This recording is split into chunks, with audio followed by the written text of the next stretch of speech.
Hi, we'll go ahead and get started. On behalf of ASCP, I'd like to welcome you all back to the Building Bridges Across the Laboratory Community series. I'm Dr. Allie Brown. I'm Chief Medical Officer at ASCP. As a reminder, this series is being launched in collaboration with the CDC as part of the One Lab initiative. Our series continues to highlight stories of unique laboratory partnerships that impact the laboratory workforce challenges we're facing today or public health emergency response efforts. We'd like to acknowledge that this resource was made possible by funding from the CDC. However, ASCP is solely responsible for its content, and the viewpoints shared do not necessarily represent those of CDC. Today's session will feature two fantastic case studies on the topic of responding to emerging outbreaks, sharing the load among laboratory system partners. We're going to follow this presentation with a Q&A session that you all are encouraged to participate in. We'll then wrap everything up with some reminders. And as another reminder, ASCP will offer one CMLE credit for attending today's webinar, and credit claiming instructions will be provided in a follow-up email shared tomorrow via Zoom. Before we get started, I just want to share a few housekeeping notes. All lines will be muted, so please add all questions that you may have for the panelists into the Q&A chat box. I'm going to moderate those questions at the end of this session and make sure that they get addressed. Closed captioning for this webinar is enabled for any interested parties. And additional resources, including a link to the recorded session, will be available about 2 weeks after today's session, and it'll be available on the ASCP website. And we'll share the link to that at the end of the session. So with that, I'd like to ask Dr. Bean to go ahead and introduce yourself, and then please share your case study. Thank you, Allie. I'm really pleased to be here today to kick off this series. My name is Christine Bean. I am the Chief Learning Officer at APHL and the former Laboratory Director for the New Hampshire Public Health Laboratories. Next slide, please. I'm going to share a story with you today on an outbreak that happened in New Hampshire, a hepatitis C outbreak that happened in 2012. And to begin, I'd like to show our New Hampshire public health system, which will follow through to some of the system partners who played a role in our response. So the New Hampshire Department of Health and Human Services is located at the star in the center of this state, Concord, New Hampshire, the state capital.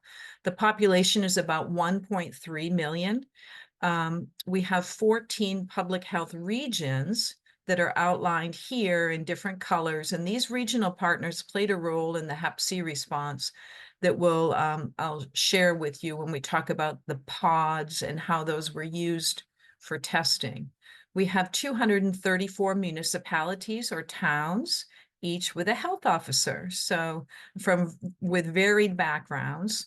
The public health laboratory in Concord, New Hampshire is the state lab. We do not have local public health laboratories in the state. It's too small, but there are 2 municipal health departments in the cities of Nashua and Manchester.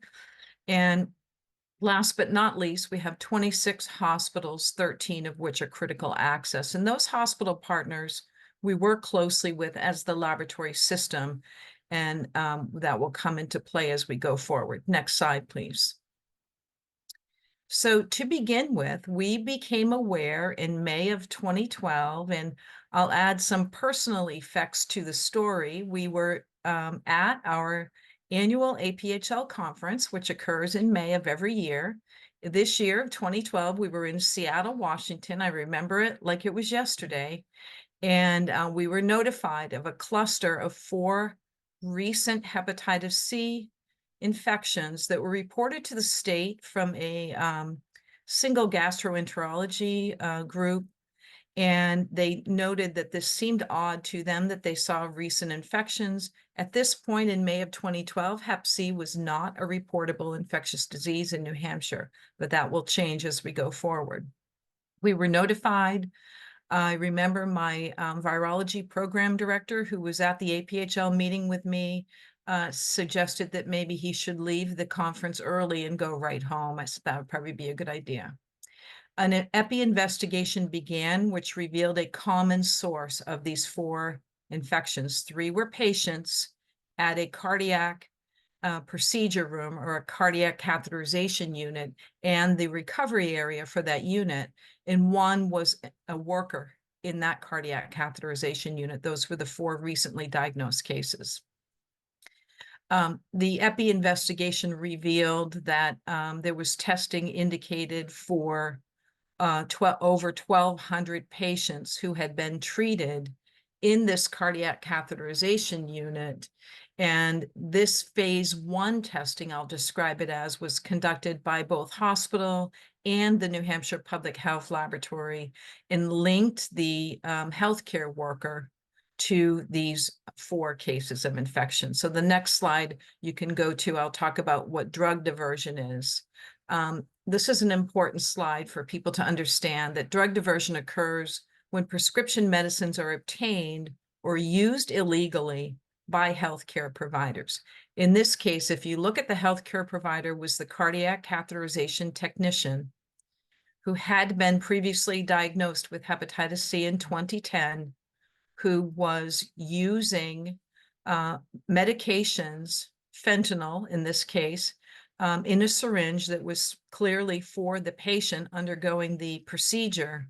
And he was refilling that syringe with saline and putting it back, leaving it present in the patient care environment, where it was then utilized on the patients that were there. And that patient could become exposed to hepatitis from the blood contamination from that injected needle. So this is what drug diversion is and was found to be the case in this event. Next slide, please. So some of the history on the healthcare worker that the epi investigation revealed was we knew the cardiac catheterization unit was a traveling technician. So he was a traveler. He had been hired in April of 2011 at a local hospital in New Hampshire. 6 or 7 months later, moved into a permanent position at that hospital in the catheterization unit. He had a history as a traveling technician of working at 13 hospitals in 8 states before arriving in New Hampshire. Drug diversion was the cause of the outbreak.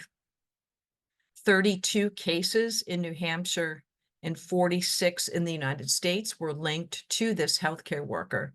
And the healthcare worker was arrested in July of 2012 and put into custody. Next slide. So as the situation developed, we found the epi investigation found, based on card key reader access reports at the hospital, that this healthcare worker had access to other areas of the hospital beyond the catheterization unit, which included the operating room and the intensive care unit. So at this point, the investigation expanded. We thought at that point we may have to test 6,000 people, additional people who had been treated in the OR or the ICU. It ended up to be testing indicated for over 3,500 patients in what we call phase 2. Now, as you can imagine, a lot of media coverage was going on around this in the state. People were really up in arms and really afraid.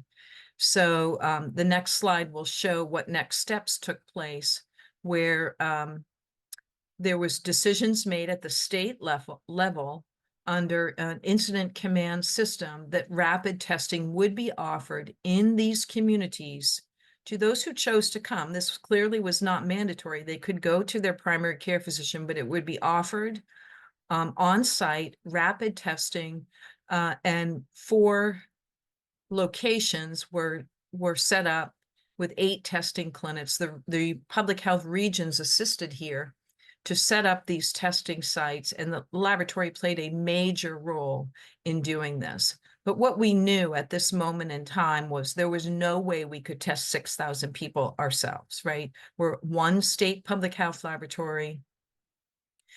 We had ongoing work in the laboratory. We're really not a laboratory that does rapid testing routinely. So the next slide will show some of what we did, where we reached out. Let me go over this first. The goals of the laboratory response include identification of the infected individual, as I described, determining the genetic relatedness to identify the Hep C infected individuals. All this was done at the New Hampshire Public Health Laboratory, where we did sequencing to determine both the genetic relatedness and the genotype. And for those positive cases, they were sent to CDC for further testing and additional testing. All of the testing was performed following quality assurance guidelines and best laboratory practice. Next slide. So we realized that we needed to request state assistance for many of the staffing and resource needs in what we call the clinical branch here. So we were going to need phlebotomists at these clinics. We chose specifically not to do finger sticks here so that we would have the blood vials we would need if we needed to do further testing on these patients who came to the clinics. We needed additional resources for laboratory testing. Clearly, we needed behavioral health counselors for discussions with these patients at the clinics because people were very, very alarmed.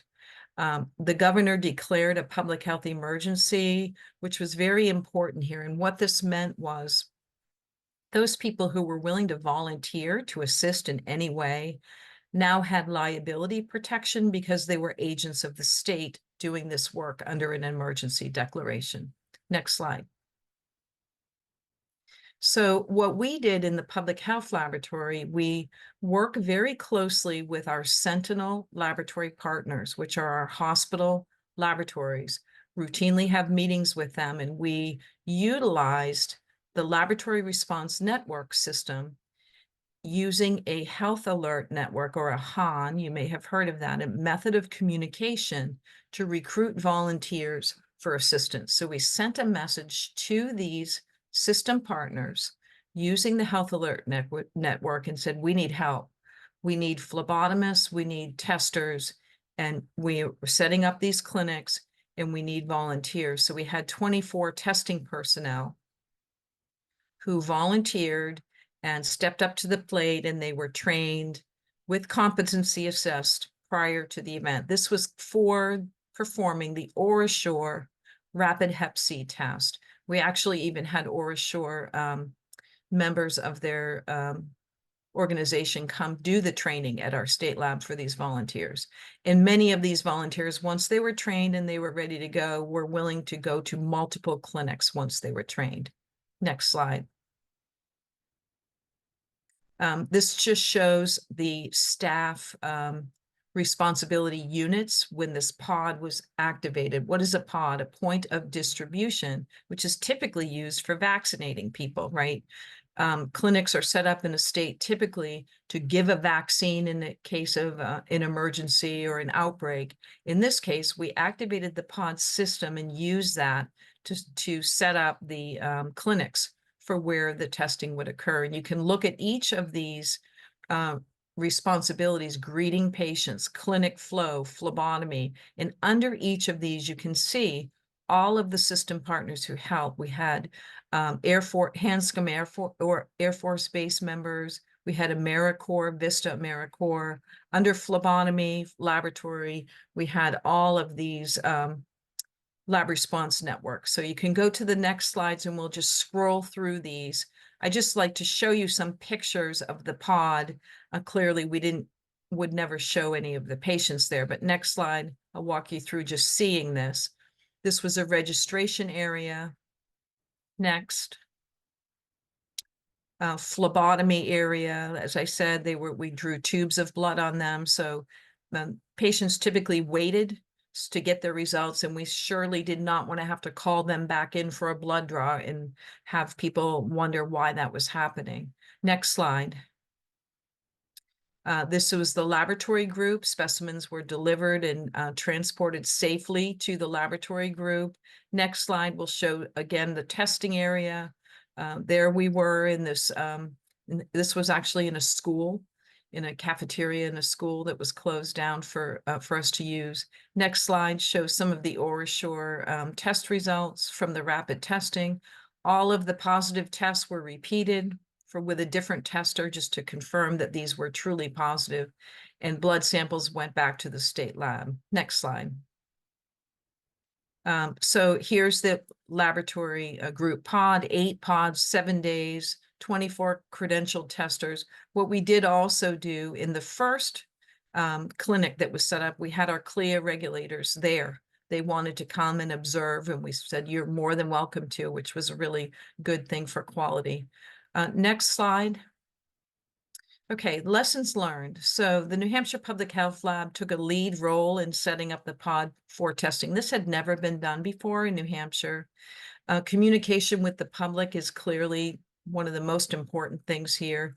Getting messages out to the public through the media, being available to answer questions. There were community meetings that were stood up.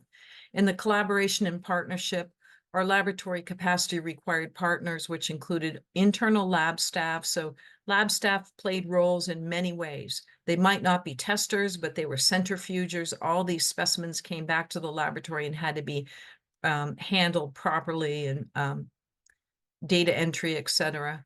All departments, hospital partners played a key role. CDC played a key role working with us to get this work done. Other state public health laboratories we worked with, we ended up doing testing for some of the other states that knew after our investigation that they had involvement, and APHL, clearly APHL. Next slide is my last slide. So outcomes from the event, there's some important things here. Law changes requiring reporting of misconduct. There were gaps found in laws nationally that the New Hampshire Attorney General's office worked on to really make more requirements for reporting of misconduct for travelers. Law changes requiring Hep C, as I mentioned, was not reportable in May of 2012. It is now a reportable disease. Strengthened partnerships with state and regional partners, which really led to long-term partnerships and I believe helped in a COVID response. In the development of the Public Health Laboratory Systems database at APHL for inventory of tests performed by state public health labs, so others could see if you're a contributor to this database, you have access to it to see what other states could be doing laboratory testing that could assist you in an emergency. And lastly, the healthcare worker was sentenced to 39 years in prison. In December 2013, he did confess to doing this for causing the multi-state outbreak. And next slide is acknowledgements of those who participated in this. The list goes on, but this is a summary of the New Hampshire lab members. I also have a link in the chat that's dropped in there, which is a clinical infectious disease publication. So one of the outcomes should be of these kind of events is that it's published for others to learn from. So the link is in the chat, and we'll be more than happy to take questions at the end of today's session. Thank you very much.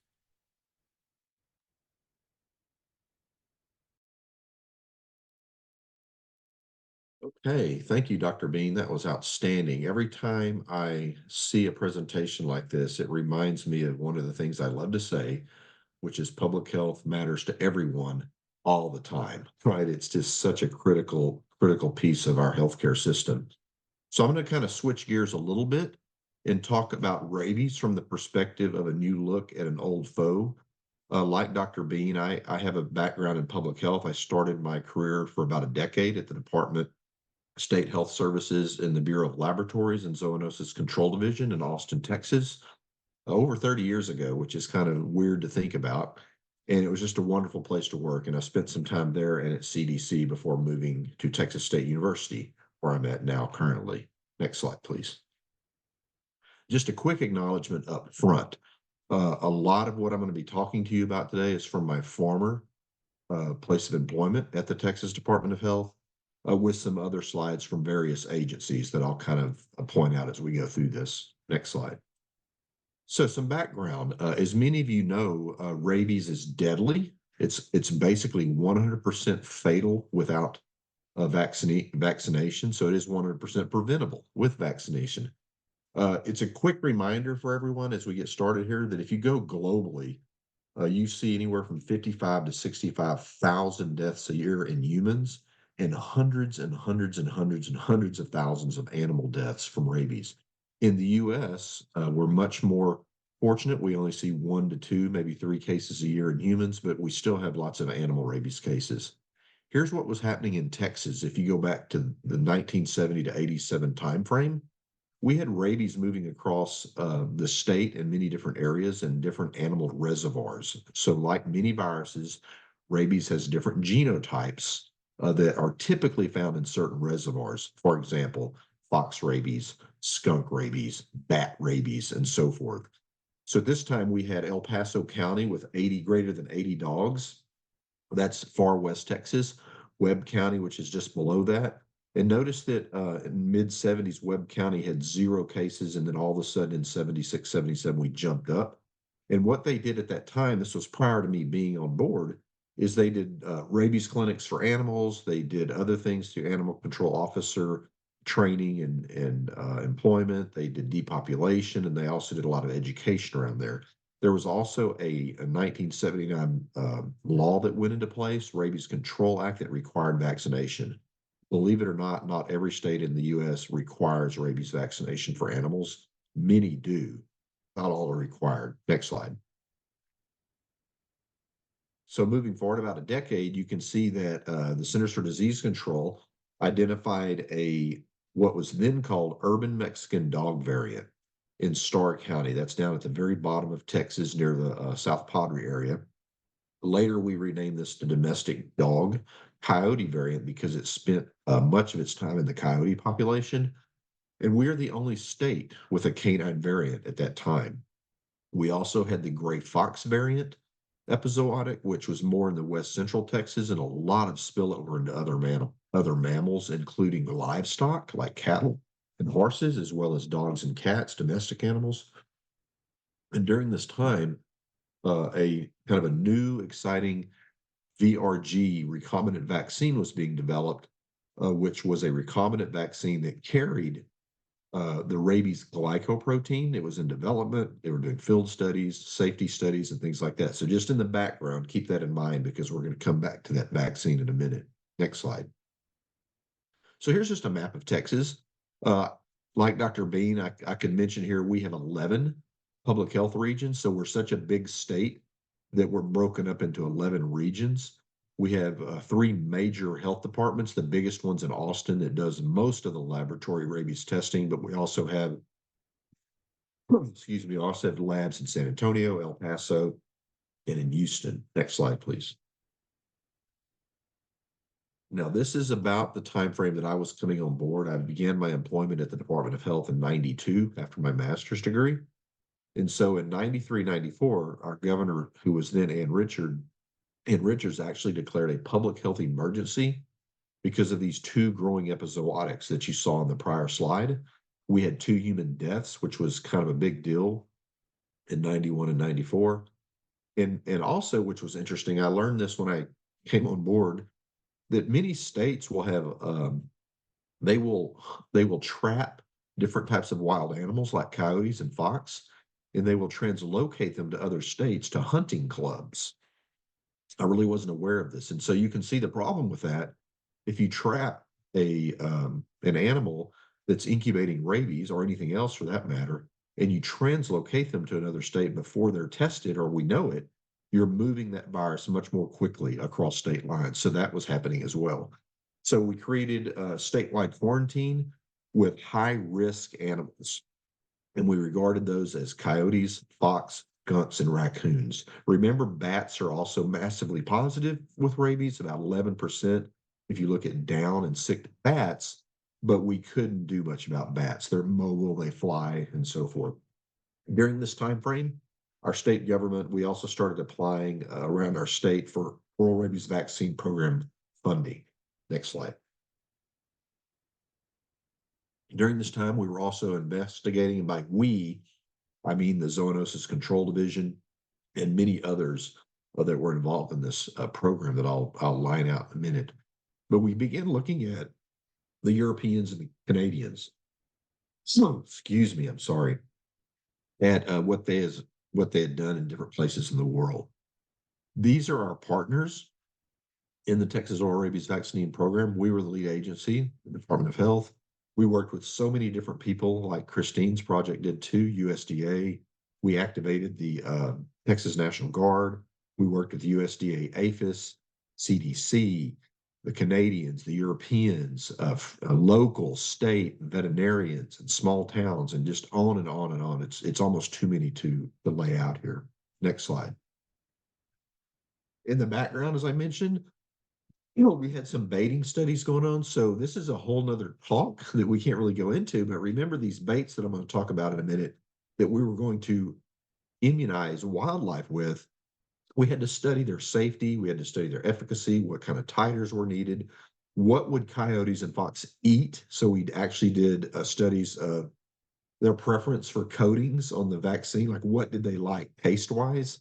And so all of this was going on in the background. So there are plenty of publications and plenty of data behind the baiting strategy as well. Next slide. So this is kind of where it started, when and why and where. Through a lot of studies and different agencies and research, we determined January is going to be the best month to do this in Texas. Remember, Texas rarely has cold time, and we needed it to be as cold as possible because the vaccine, which was liquid at the time within these baits, needed to be preserved for at least a week or so. And so January was the best time. We also knew that wildlife would be eating and foraging during that time. And even the flying component, which I'll talk about in a minute, to deliver the baits was more comfortable in these cooler conditions. We created buffer zones around South Texas, and you'll see this in a minute, where we created like a purse string around the border of Texas to the Rio Grande River. And then West Texas too, we also kind of created a purse string to kind of pull in this epizootic. Basically, we wanted to create a living immune barrier of wildlife. Next slide. So here is a quick look, because I think it's important to think about. This is called Vaccinia rabies glycoprotein. This is the vaccine, the recombinant vaccine that we utilized. It was approved. It's been tested in just dozens and dozens of animals and birds and other things when they first did this for safety and efficacy. It is a carrier virus, a vaccinia virus that's weakened, it's attenuated, and it has this spliced in rabies glycoprotein, which you see is in the protective sheath that surrounds rabies. It's that little G up there in that figure. And when an animal swallows it and that vaccine liquid goes all over their tonsils and throat, it would evoke an immune response in those animals. It cannot cause rabies because it only contains that surface protein. If you look at that figure, you might think about COVID. It's a totally different virus family, but it's a spike protein, somewhat similar in that it attaches to neurons in nervous tissue. And we needed that with respect to get that immune response. So it cannot cause rabies. It just elicits an antibody response. Next slide. So here's the kind of the interesting part. These were the aircraft. We contracted with the Canadian Ministry of Natural Resources for these yellow twin otters that you see in the center. That was our primary delivery aircraft. Sometimes we had to use helicopters for, areas that were more populated. And sometimes it was more rare, but sometimes we would hand bait using trucks in really high populated areas. The aircraft on the right came later, many years later, 10, 12 years later, when we were becoming more efficient at how we used our baiting strategies and personnel. I'll mention that briefly in a minute. Next slide. Here is the baits coming down. So this is a great shot of a Canadian twin otter. They use these big, strong aircraft to deliver all sorts of things in Canada or do population counts for animals. And you can see those baits coming out. Next slide.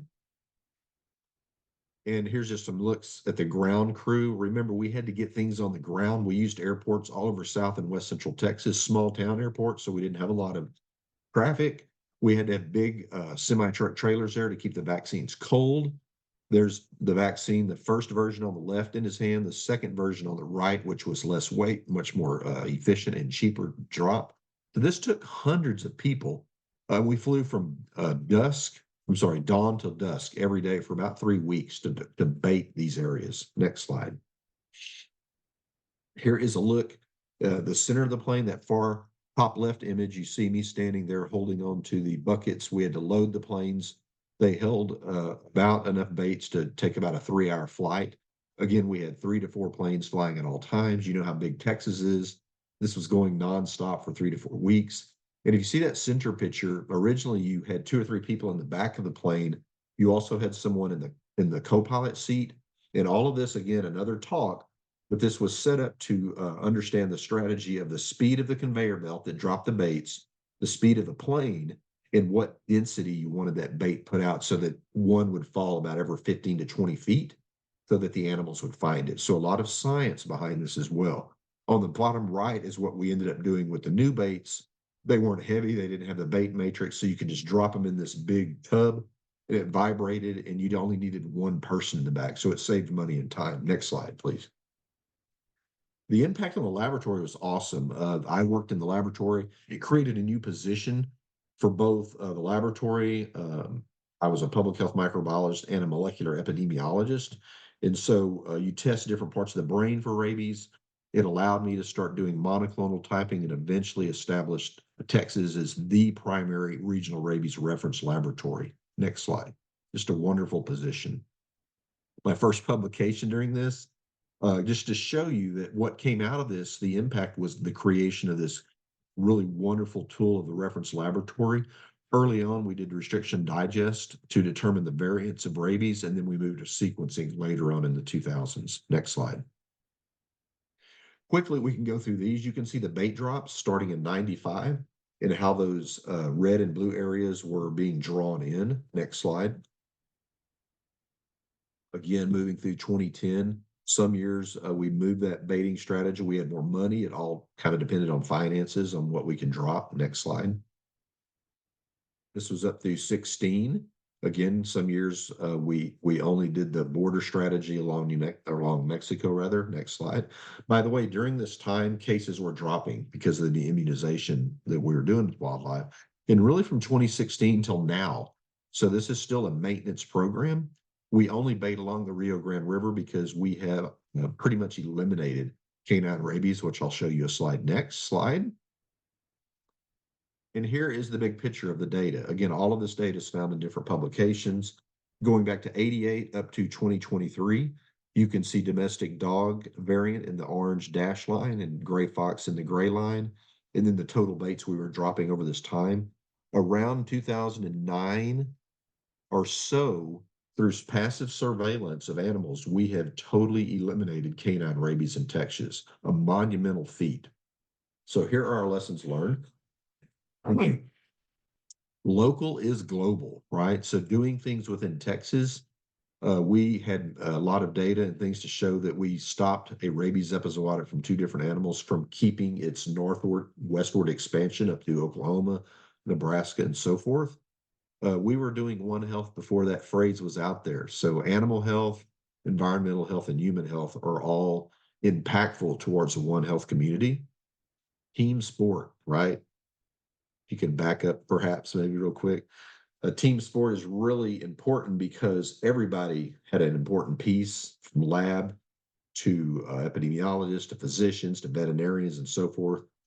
The technology, the expertise, the opportunities, how critical science, communication, and translational public health are, and how the medical laboratory and public health really are one and the same. We are synergistic and we amplify each other at the local and global level. Next slide. Almost done. And so, just going forward, we're continually doing this maintenance border, but we're also hopefully using this technology in other parts of the state. There's a huge raccoon rabies issue on the East Coast. They're doing things there, and we continue to monitor other spots around the state. Next slide. And just some references, so you can move through that. And I think that completes.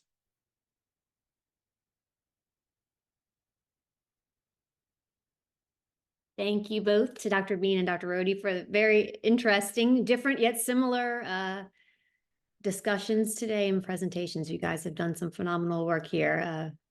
Really, really interesting. There are a few questions in the Q&A section. So I just want to remind anyone, if you have a question for either of our panelists today, to go ahead and drop that in the Q&A section. And I'm going to go ahead and start with some of those right now. There was a question about different infectious diseases. You mentioned, Dr. Bean, how hepatitis C initially wasn't a reportable disease in New Hampshire, and then it was added. The question is, does CDC have access to or compile a national reportable disease listing by state? I guess, are there differences still between states as to which diseases are reportable, and how is that accounted for on the national level? Yeah, that's a really good question. And there are differences between states. And I believe this information is, readily available. So you could look up by state, look for a reportable disease list. So they are variable, which means CDC certainly would be aware of it. But states make decisions on what diseases are reportable, and it's constantly changing, really, as new diseases are found and emerge. I don't know if Dr. Rhode wants to add anything to that. I would just agree with Dr. Bean and say most of this is available within your state public health departments, easily accessible probably through the internet, and you can find out those reportable diseases. It does differ. The next question is specifically about rabies, and the question is about rabies vaccination. Is it just one rabies vaccine that protects from the various different strains of rabies? Are they all covered? They are all covered. That's a great question. So we have many variants, multiple reservoirs, but fortunately, if you get that vaccine prior to symptoms, I'm talking humans or animals, they are going to be okay. And then also on the subject of rabies vaccination, someone asking for clarification on that the vaccine is only going to help really the animals that are not yet infected. What was the plan for impacting animals that already were infected with the rabies virus? Yeah, unfortunately, once symptoms start, that animal is going to die. And that's just an unfortunate truth. Same with most humans. There's very few people that survive rabies, although there are some stories or some documented cases of that with certain types of therapy, but it's really rare. So once an animal is infected, it's unfortunate. One thing that was interesting during that, and I'll mention real quickly, is that big state, right? Lots of animals, lots of livestock concerns in those areas. And it was kind of interesting because early on, obviously these animals were impacting livestock numbers. So that was an issue. But by the time we were done, we had cured it and eliminated. And then it became a problem of, okay, now we have so many coyotes and fox that are healthy, and now they're attacking our smaller animals. So it's kind of an interesting look at the biological cycle there. Today's solutions are tomorrow's problems, right? Absolutely. Another question, rabies is the hot question right now. So did you have any international cooperation since you're working so close to the Mexican border? Yeah, so I'm going to speak from my standpoint. I haven't discussed the international piece with my colleagues in the last few years, but when I was there for a decade and we were doing this, we did work as closely as we could with the Mexican government. Sometimes that meant working with local Mexico veterinarians. And it was mostly to find out, we did their typing. So I would do their typing to find out if they had cases of first urban Mexican dog, and then we renamed it. And so it's really more about typing. Unfortunately, and I say we, lots of people, we're trying to look at ways to move this baiting strategy across the Rio Grande into Mexico, because again, many people still die from rabies in Latin America. And so that has not happened, unfortunately, but that is the goal, is that this technology would be utilized, right? It would be an amazing thing to go in and eliminate rabies, because dog rabies is still such a problem in many of those countries. Here's a question for Dr. Bean. What were the final legal consequences for the healthcare worker that actually created this horrible emergency?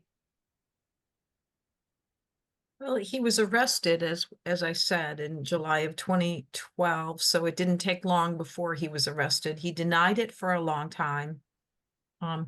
Eventually, he was willing to admit and plead guilty to the charges of tampering it was really drug tampering. And he was linked at that point to the multi-state outbreak. So as New Hampshire found him as he was named a serial infector, is what he was named in a Newsweek article on this topic. And as we, proved that he was the one who was transmitting, and there was evidence of work in other states, those other states began their own work to investigate and test. And we ended up, because we were kind of on the downslope of our own testing, we had tested those we needed to do. We knew exactly when he was working in that hospital. And we were able to help some of the other states with the sequencing. So there was pretty significant molecular sequencing work. It wasn't just doing antibody and RNA testing. We were doing significant sequencing work to match and look at, homology to this case. And we had a pretty high requirement of greater than 90% homology to be linked. So other states that were, doing their investigation, they had the capacity to do the antibody and RNA testing, but we were able to assist with a lot of the sequencing for many states, especially Kansas. Tremendous effort. As you were telling the story, it just kept sort of getting worse. It's like, oh, It and you did. had plus the Yeah, other it- hospital. it- Oh, and the traveler. Oh, could that be Yeah. worse?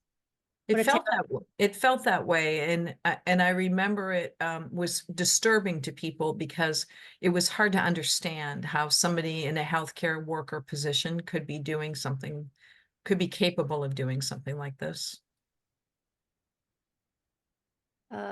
Another question about rabies. Do we monitor the number of rabies cases in humans that are prevented by vaccine post-exposure? So I guess maybe after exposure, then they start getting the dreaded 10,000 shots in your stomach. I remember as a kid, they said, don't pet that dog because you're going to end up, talk about what happens if a human is accidentally exposed to rabies.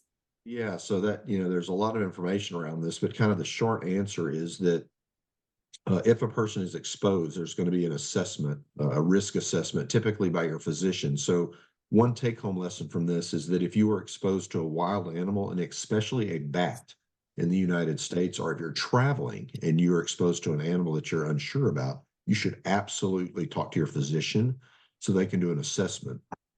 If it's deemed that you are in risk of rabies, you will be given the rabies series. And Dr. Brown, it's 4 shots now in the arm, and it takes about 28 days. It's kind of spread out from day 0. And if you're immunocompromised, you may get a 5th additional dose to make sure you have a titer. But it's more or less not too big of a deal. Maybe a little less painful than a tetanus shot. It's really not a problem for most people. And if you work in the rabies laboratory or you're a veterinarian or something like that, you also would take a pre-exposure rabies vaccine so that you have a titer to protect against unknown exposures. Very interesting.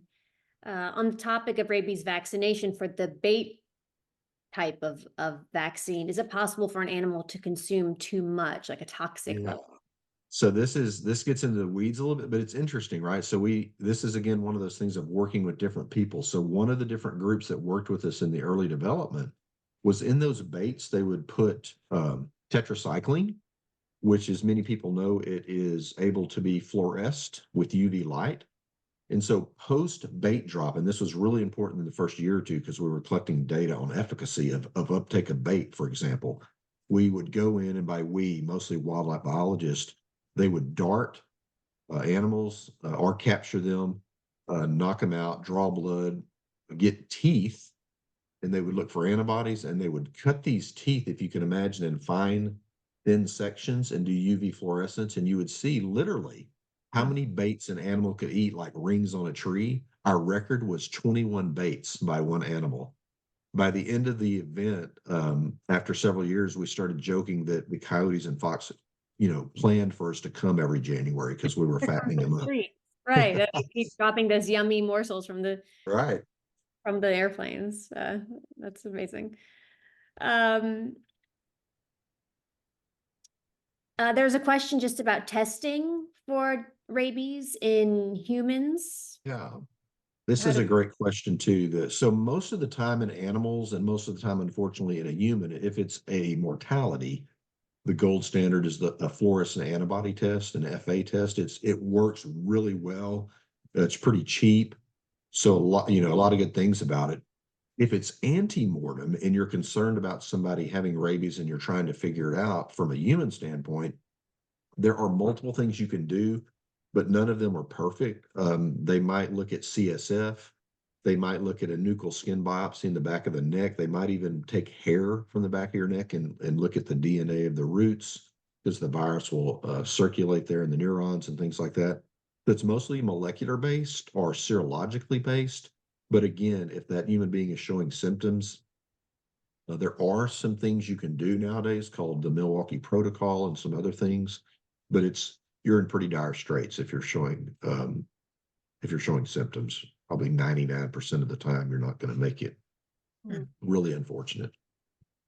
And how long does protection from the rabies vaccination last? As far as I understand, it's a variable with different people.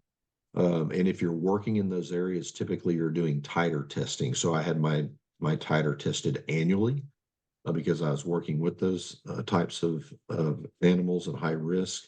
But we did see people that would carry a titer for 2 decades, my own personal knowledge. So it kind of depended on the person, but I would say several years at least. Yeah, because when you think about with dogs and things like that, you have to bring them for, I guess they have like a Right. variant as well, but it's an annual vaccination. Yeah, depending on the state, it's either 1 year or 3 years. What are the credentials needed for someone to do rabies testing? Yeah. So, and I think Dr. Bean would agree with me. I think most of the time, most of rabies testing for animals is going to be in a public health laboratory or a large, maybe county laboratory in a big state. And typically, you're going to have a degree in the biological sciences, usually microbiology, but it might be something else, a virology or something like that. And then you're going to do some training around, for example, one of the first things I did that I ever thought I'd be doing in graduate school was necropsy of animals, Mhm. opening their skulls to get to their brains for testing. So there is some on-site training that's kind of unique to each of these areas, and that's really the kind of the entry level. And then, of course, depending on where you're going in the public health or other area, you might have additional degrees or training. Here's a question which I kind of have to, I'm not exactly sure I'm interpreting this right, but I think it's a great question for either of you. It was directed to you, Dr. Bean. Whether the New Hampshire Public Health Laboratories has been or was asked to participate in a sort of large-scale multidisciplinary event with another state that had a similar experience. And you talked a little bit about it when the work that you were doing with this one incident was applied to the other states that this traveler participated in. But were you guys able to expand your learnings to other states? Yeah, what I learned fairly quickly in a public health laboratory director role is that you go through these events that you don't expect are coming at you.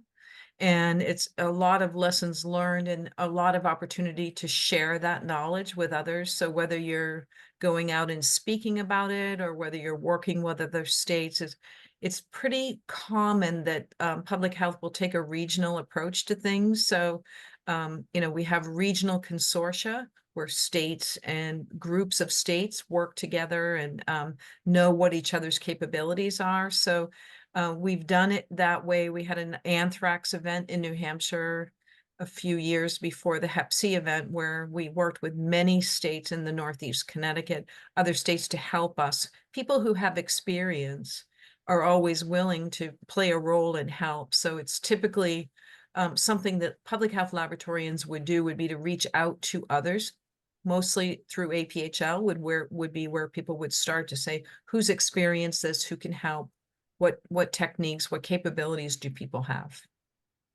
Yeah, and I would agree with Dr. Bean. I think one of the greatest things, not only about this webinar series, but even prior to this webinar series, was the lessons learned through these types of events. They're always unfortunate. Sometimes they're saddening and frustrating and can make you angry, like the healthcare worker issue. But at the end of the day, creating these coalitions across states and regions is absolutely critical. If we didn't learn anything else with COVID, we've learned that, and we must continue, whether it's funding, education, working together. We have to continue to do that going forward. Back to rabies vaccination. How effective is the oral vaccination route? Does digestion impair the efficacy of the vaccine in any way? Yeah. So all of the research that was done early on and even during and after, so far there's been no issues. It's mostly going to coat the tonsils of those animals. It really doesn't matter what's happening in the stomach or the gastric acid area. So the immune response starts there. And again, I didn't share all of it. There's some of the pubs that I shared with you in the chat are there. There are actual multiple publications surrounding animal serology. A lot of this was done with CDC and KSU veterinary diagnostic labs and others around the country to kind of look at that part of it, the actual vaccine efficacy and the animal piece around that. So there's a lot of great data out there for that. Here's another question I think probably applies to both of you. It was directed to you, Rodney, about what would happen or what happened. When you showed the different maps, you said some years there was less funding. And of course, we all know in every industry that funding drives a lot of what you can do. So the question postulates what would happen if funding was eliminated by the state for rabies testing. And I think we could speak to this for just public health labs in general and the funding and resources. Yeah, it's an ongoing gospel that I think most of us preach that have been in public health, and that is you can't allow that to happen, although we do know it does happen. And so I can give you a perfect example. We had years that funding was more shallow, and we had to kind of prioritize where the cases were. So we were using surveillance of animal rabies cases, and we might not complete that entire purse string around a particular region, and we would see the advancement of the disease within 6 to 9 months. I mean, so it's got to be sustainable. It's got to be ongoing. I'm sure Dr. Bean would agree. Yeah. Even if you're talking about hepatitis, you can't slow down. Right. And, you know, for rabies, the public health laboratory in many states is where that testing occurs, the animal testing occurs. And there really are limited federal funds for that type of testing. So we rely on state funding for that. But the good thing is most people know what rabies is. You know, they're fearful of it. So if we do a really good job about communicating our findings, we would do summary reports and put them out so people understand. We were testing 600 and 700 animals a year in New Hampshire. That's a lot of testing. So do some summary reports and dashboards and make this public information so people understand what you're doing to protect them. It's really important. Yeah, it really is. During the height of our epizootics, I can remember days where we were testing anywhere from 100 to 125 animals a day. I mean, it was just wiping out the coyote population. It's really sad. So there was a biological effect, and then all the other spillover species. You know, at times it was terrifying and sad because you saw the impact on animal health as well. As we see so much in the laboratory, people don't necessarily understand the importance and the great job that we're doing unless something goes wrong. That's Right. right. But we soldier on, right? And try We to do. have ways like this to express all of the value of what you guys are doing. And thank you so much for these two presentations. There's a whole host of compliments in the chat that you guys should have a look at. They were really both very fascinating. So our next session will be on March 27th. We're going to feature 3 case studies on DE&I initiatives in the laboratory workforce from the perspective of laboratory professional societies, including ASCP and APHL, and on behalf of their patients and members. As mentioned previously, we'll be offering 1 CMLE credit for this webinar. Instructions will be mailed to attendees or emailed tomorrow via Zoom. Credit can only be claimed by live attendees within 1 month of the webinar airing date. Finally, we want to encourage all attendees to visit our website where you'll find information about the CDC One Lab and One Lab Reach. You can also stay up to date with ASCP's work supporting the One Lab initiative and several new resources in our pipeline, including past and future Building Bridges webinars. And thank you to both of our panelists once again. Thank you for having us. Thank you, guys.